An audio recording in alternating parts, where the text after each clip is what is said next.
साथियों, जय भीम, जय भारत, जय संविधान, जय मंडल, जय जोहार। आज नववर्ष है। नववर्ष की इस संध्या पे मुझे लगा कि आपसे बात करनी चाहिए। हालांकि ये बातें तो पूरे साल होंगी, लेकिन क्योंकि नववर्ष है, दूसरी तरफ भीमा कोरेगांव शौर्य दिवस है, खैलांजी का तकलीफ दे अवसर है, समय है पीड़ा का। कई एक तारीख में कई चीजें हैं, लेकिन मुझे लगा कि मेरे और आपके बीच का कन्वर्सेशन नहीं खत्म होना चाहिए कभी भी। हम लोगों की जो बातचीत है वो कभी नहीं खत्म होनी चाहिए, इसलिए मुझे आज का लाइव जो है वो आना पड़ा। प्यारे साथियों, मैं अपनी बात को शुरू करने से पहले हक वंचित किसान का मेरे कौमों में, बहुजन समाज में जन्मे सभी संतों, गुरुओं और महान पुरुषों को नमन करता। मैं जिनके नाम लूंगा, मैं अपनी नौजवान लीडरशिप से कहूंगा कि उनको जरूर पढ़ें, क्योंकि इनको पढ़ने से ही आपके बहुत सारे सवाल शंकाएं दूर होंगे। और अगर आप इनको नहीं पढ़ेंगे तो आप फिर उसी मनुवाद, ब्राह्मणवाद के माया जाल में घूमते रहेंगे। आपको समझ ही नहीं आएगा कि आप कर क्या रहे हैं और क्यों कर रहे हैं, और इस देश में हमारे महापुरुष क्या चाहते थे, किस व्यवस्था को बदलना चाहते थे, और किस व्यवस्था की वजह से आज भी देश में छुआछूत, भेदभाव, जुल्म, जाति, अन्य अत्याचार है। प्यारे साथियों, महामानव तथागत बुद्ध दुनिया में शांति के प्रतीक, light of Asia, Jagat Guru सतगुरु रविदास जी महाराज अंधविश्वास, पाखंड, वकवाद के खिलाफ एक मजबूत, सशक्त आवाज, जिन्होंने ऐसा चाहूं राज में जहां मिले सब अन्नु अन्न, छोट बड़े सब समवसे, रैदास रहे प्रसन्न, दुनिया में मानवता की बराबरी की बात करके सबके कष्ट दूर करने का संदेश दिया। ऐसे जगत गुरु सतगुरु रविदास जी महाराज, गुरु नानक देव, जिन्होंने संगत में पंगत, यानी कि सबके भले की बात की है, सबकी बराबरी की बात की है। कलम को हथियार की तरह यूज करने के लिए संदेश देते गुरु वाल्मीकि जी। पाखंडवाद को आंख दिखाते, पाखंडवाद को घुटने टिकवाते हुए गुरु कबीर जी, जो कहते हैं कि अगर पत्थर पूजे से भगवान मिलता है तो मैं पहाड़ पूजूं। संत गाडगे जी महाराज, जो स्वच्छता की बात करते हैं, कहते हैं कि एक रोटी कम खाना, वरना एक रोटी कम खाना, लेकिन अपने बच्चों को जरूर पढ़ाना। नारायणा गुरु, वो भी एजुकेशन के महत्व को, शिक्षा के महत्व को लोगों तक पहुंचाते हुए, लोगों को समझाते हुए बुराइयां छोड़ने की तरफ अग्रसर दिखते हैं। ईवी पेरियार रामानायकर स्वामी, पाखंडवाद पे प्रहार करते एक और युग पुरुष, द्रविड़ संस्कृति को आपके बीच पहुंचाते हुए। पेरियार ललई यादव, सच्ची रामायण लिख के, और जब विरोध हुआ, बैन हुई, तो सुप्रीम कोर्ट के जरिए, उस सच्ची रामायण के जरिए बहुत से आवश्यक विषय वस्तु तक लोगों को पहुंचाते हुए एक महान चिंतक। गुरु घासीदास, मानव मानव एक समान, मन का मन का एक समान, बराबरी का नारा देते हुए सतनामी संदेश को, सतनामी यात्रा को आगे बढ़ाते हुए। राष्ट्रपिता ज्योतिबा फूले, शिक्षा के अग्रदूत, सामाजिक न्याय के योद्धा, मां सावित्रीबाई फूले, मां फातिमा शेख, आरक्षण के जनक छत्रपति साहूजी महाराज, सामाजिक न्याय के प्रोधा, महिलाओं के मुक्तिदाता, देश के संविधान के निर्माता, करोड़ों शोषितों वंचितों की मजबूत आवाज, भारतीय संविधान के जरिए करोड़ों महिलाओं को, उपेक्षित वर्गों को सम्मान का जीवन दिलाने वाले बाबा साहब अम्बेडकर। अर्जक संघ के जरिए अंधविश्वास पाखंडवाद पर चोट करती हुई एक शोषितों की मजबूत आवाज, मामला राम वर्मा, चौधरी महाराज सिंह भारती, बाबू जगदेव प्रसाद कुशवाहा, जननायक कपूरी ठाकुर। बाबा साहब अम्बेडकर के साथ अपने कमजोर वर्ग के लिए संघर्ष कर रहे सर छोटू राम, जातक पातक तोड़र मंडल के अध्यक्ष संतराम बीए प्रजापति जी, शिक्षा का प्रचार प्रसार कराते बर्मन लोधी जी, बाबू शिवदयाल चौरसिया जी। बाबा साहब अम्बेडकर और भगवान बुद्ध के जन्म जयंती पर अवकाश के लिए संघर्ष करते हुए मान्यवर दीना भाना वाल्मीकि जी, मान्यवर साहब श्री काशीराम जी, बहुजनों को एक प्लेटफॉर्म पर लेके आने वाले, बहुजनों को उनकी वोट की ताकत समझाने वाले। वीरांगनाओं में मां अवंतिकाबाई लोधी, मां झलकारीबाई कोरी, मां फूलन देवी,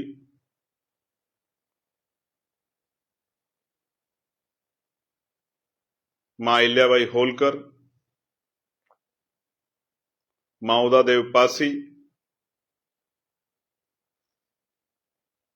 महाराजा बिजली पासी, शहीद आजम सरदार भगत सिंह, सरदार उधम सिंह, सरदार करतार सिंह सराबा, बीपी मौर्य साहब, बाबू जगजीवन राम साहब, जिन्होंने लाखों नौकरियां लोगों तक पहुंचाने का काम किया। और उत्तर भारत में आंदोलन को घर घर तक पहुंचाने वाले बीपी मौर्य साहब। और पिछले 7, 8, 10 सालों में बहुजन क्रांति के रूप में नौजवानों में संघर्ष की लो जगाने वाले भीम आर्मी आजाद समाज पार्टी के एक कार्यकर्ता का मैं धन्यवाद देता हूं। प्यारे साथियों, आप सब लोग नव वर्ष सेलिब्रेट कर रहे हैं, कुछ लोग भीमा कोरेगांव का शौर्य दिवस मना रहे हैं। मैं आप सबको बधाई देता हूं और मंगल कामनाएं करता हूं। लेकिन आज पूरे दिन में हम लोगों ने एक रोड मैप तैयार किया है और बहुत जल्द उस रोड मैप को लेकर मैं आपके बीच पहुंचूंगा। किस तरह बाबा साहब अम्बेडकर के उस बात को हम लोग ध्यान में रखें कि संविधान कितना भी अच्छा क्यों ना, चलाने वाले हाथ अच्छे नहीं होंगे, उनकी नीति अच्छी नहीं होगी तो अंततः संविधान बुरा साबित होगा। और संविधान कितना भी बुरा क्यों ना हो, चलाने वाले हाथ अच्छे होंगे, उनकी नीति अच्छी होगी तो अंततः संविधान अच्छा साबित होगा। आज इस देश में क्या हो रहा है? तलवारें बांटी जा रही। एक संप्रदाय के खिलाफ जज्बाती नारे लगा के, सांप्रदायिक नारे लगा के उस पूरे समाज को कटघरे में खड़े करके उसके साथ हिंसा की जो है कोशिशें की जा रही, लोगों को भड़काया जा रहा है, लेकिन बैरी गूंगी सरकार को नहीं दिख रहा है, निकम्मी सरकारों को नहीं दिख रहा है। उन्होंने आंखें बंद कर ली है, उन्होंने मुंह सुन लिए, उन्होंने कान पर कैप ढक ली है। उनको ये अन्याय, ये आतंकवादी घटनाएं नहीं दिख रही, ये जुल्म नहीं दिख रहा है, संप्रदाय की तरफ बढ़ावा देने वाले ये गुंडे नहीं दिख रहे, जिनकी वजह से कल ना जाने कितनी बड़ी घटना जो है किसी भी राज्य में, किसी भी जिले में, किसी भी प्रदेश में जो है घट सकती है, किसी भी शहर में। ये अपराधी आतंकवादी नहीं दिख रहे हैं, जातंकवादी नहीं दिख रहे हैं उस सरकार।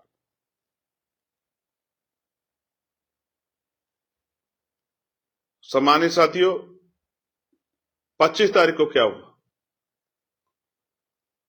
ईसाई समुदाय के मुश्किल से 1 या 2 पर्व उनके आते हैं, जबकि भारतीय संविधान आर्टिकल 25-26 में धार्मिक आजादी देता है। जिस तरह से उनके धार्मिक स्थलों के बाहर जाके गुंडागर्दी की गई, मॉलों में घुस के हिंसा की गई, तमाम तरह के जो है सांप्रदायिक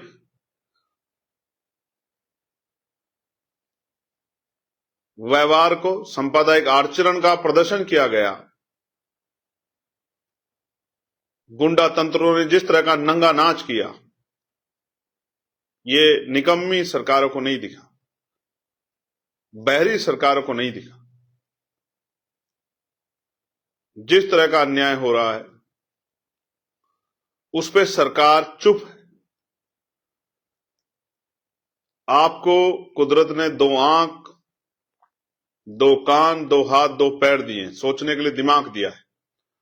हालातों पे नजर बढ़ाइए, किस तरह पिछड़े अति पिछड़े वर्ग के अधिकारों को छीना जा रहा है, किस तरह आरक्षण को खत्म किया जा रहा है, किस तरह हिंदू राष्ट्र के नाम पर जो दिन रात दलित, पिछड़े, आदिवासियों के संवैधानिक अधिकारों को गालियां देते हैं, वो आज हिंदू राष्ट्र बनाने की बात कर रहे हैं। क्यों? क्या स्वरूप होगा हिंदू राष्ट्र का? क्या बदल जाएगा हिंदू राष्ट्र से? अगर कुछ नहीं बदलेगा तो क्यों? और अगर बदल जाएगा तो क्या बदल जाएगा? कमजोर वर्गों पे जो सशक्तिकरण के अवसर दिए हैं संविधान ने, वो खत्म हो जाएंगे। आज के जो पिछड़े वर्ग के, दलित समाज के नौजवान इन बहरूपियों के चक्कर में हिंदुत्व का झंडा उठा के घूम रहे हैं, उनको भी नहीं पता कि उनके परिवार के लोगों को स्वाभिमान सम्मान का जीवन आज जो ये धर्म के नाम पे गुंडागर्दी कर रहे हैं, इन्हीं लोगों ने नहीं जीने दिया। कौन था जो हजारों साल तक आपके अधिकारों पे अतिक्रमण करता रहा? आपको समझना पड़ेगा। हमारे सामने चुनौती है, इस चुनौती को हम लोग स्वीकार करते हैं और चुनौती को हम स्वीकार करके इस सांप्रदायिकता के माहौल को ठीक करेंगे, इस गुंडागर्दी की जड़ें उखाड़ देंगे, इन गुंडों को राजकाज बना के सजा देंगे, अपने बेरोजगार भाइयों को रोजगार देंगे। आज हम लोग संकल्प लेते हैं 1 जनवरी को, अगली 31 दिसंबर तक हम लोग संघर्ष करेंगे, लोगों में भाईचारा पैदा करेंगे, तमाम तरह की कठिनाइयां जो हमारे सामने आएंगी उनका मुकाबला करेंगे, अपने भाईचारे को छोटी छोटी गतिविधियों से नहीं टूटने देंगे, लोगों को जाकर जगाने काम करेंगे, रात्रि प्रचार करेंगे, पूरे दिन भर प्रचार करेंगे, पैदल, छोटे साधनों से, गाड़ियों से, बसों से, ट्रेनों से घर घर जाकर लोगों को समझाने का काम करेंगे। और मैं भीम आर्मी आजाद समाज पार्टी के नौजवानों को कहना चाहता हूं, वो संकल्प लें कि वो किसी भी कीमत पे, जैसे बाबा साहब ने कहा था कि मुझे मेरे जाने के बाद मरा हुआ मत समझना, जब तक संविधान जिंदा है मैं जिंदा। तो बाबा साहब अम्बेडकर के संविधान की रक्षा का आज हम लोग संकल्प लें, संविधान विरोधी ताकतों को निस्तानाबूद करने का हम लोग संकल्प लें। हम लोग ज्ञान में किससे पीछे ना रहें, हम लोग रोजगार में किससे पीछे ना रहें, हम लोग जो पढ़ रहे हैं खूब अच्छी पढ़ाई करें, जो संघर्ष कर रहे हैं वो संवैधानिक रूप से संघर्ष करें, और जो राजनीतिक सामाजिक काम कर रहे हैं वो आंदोलन को मजबूत करें, तन मन धन से जुटें और संविधान विरोधी ताकतों को मुंह तोड़ जवाब दें। हम लोग संकल्प लेते हैं कि बहन बेटियों के सम्मान की रक्षा करेंगे, हम लोग संकल्प लेते हैं कि हम मेहनत करेंगे, राजकाज बनाएंगे कि जो एनसीआरबी का डाटा कहता है कि लाखों बहनों बेटियों के साथ जो अन्याय होता है उसको हम लोग जड़ से खत्म करने का काम करें। हम महिलाओं को रोजगार देंगे घर पे, हम पूरे साल आशा, आंगनबाड़ी बहनों, भोजन माताओं के वेतन वृद्धि के लिए संघर्ष करेंगे। हम पीआरडी के जवानों के लिए, होमगार्ड भाइयों बहनों के लिए, उनके वेतन वृद्धि के लिए, उनकी विसंगतों को दूर करने के लिए संघर्ष करेंगे। हम पुलिस की समस्याओं के लिए संघर्ष करेंगे कि बॉर्डर स्कीम खत्म हो, उनकी वेतन विसंगता दूर, उनको सप्ताह में एक दिन छुट्टी मिले। हम लोग संघर्ष करेंगे बेरोजगार नौजवानों के लिए। हम लोग संघर्ष करेंगे बैकलॉग भरवाने के लिए। हम लोग संघर्ष करेंगे प्रमोशन में रिजर्वेशन एससी एसटी ओबीसी कर्मचारियों को दिलाने के लिए। हम लोग संघर्ष करेंगे पुरानी पेंशन बहाल कराने के लिए। हम लोग संघर्ष करेंगे अर्धसैनिक बल भाइयों को भारतीय सेना की तरह बराबर का सम्मान दिलाने के लिए। हम लोग संघर्ष करेंगे किसानों को उनकी फसलों के दाम दिलाने के लिए। हम लोग संघर्ष करेंगे जिनकी जमीनें लूटी जा रही है उनकी जमीनें बचाने के लिए। हम लोग संघर्ष करेंगे अच्छी शिक्षा व्यवस्था, अच्छी स्वास्थ्य व्यवस्था और अच्छी कानून व्यवस्था लागू कराने के लिए। जिम्मेदारियां नौजवानों की तरफ देश देख रहा है, मेरी निगाह आपकी तरफ। आप मुझसे बहुत उम्मीद रखते हैं, मैं भी आपसे बड़ी उम्मीद रखता हूं कि आप लोग घर से निकल के इन मनुवादी ताकतों को सबक सिखाने के लिए राजकाज बनाएंगे। बूथ कमेटी बनाएंगे, सेक्टर कमेटी बनाएंगे, भाईचारा कमेटी बनाएंगे, सोशल मीडिया अकाउंट बनाएंगे और जमीन पर काम करके अपने भूखे प्यासे समाज को मुख्य धारा में लाने के लिए संघर्ष करेंगे। लोगों की ताकत बनेंगे। हम लोग संकल्प लेते हैं, लोगों की आवाज बनेंगे, लोगों की मदद करेंगे, लोगों के साथ खड़े होंगे, लोगों पे होने वाले जुर्म को रोकने का काम करेंगे, अपनी शक्ति बनाएंगे। छोटी छोटी ईगो को हम लोग खत्म करेंगे, भाईचारा बनाएंगे कमजोर वर्गों के लोगों में, पिछड़ों में।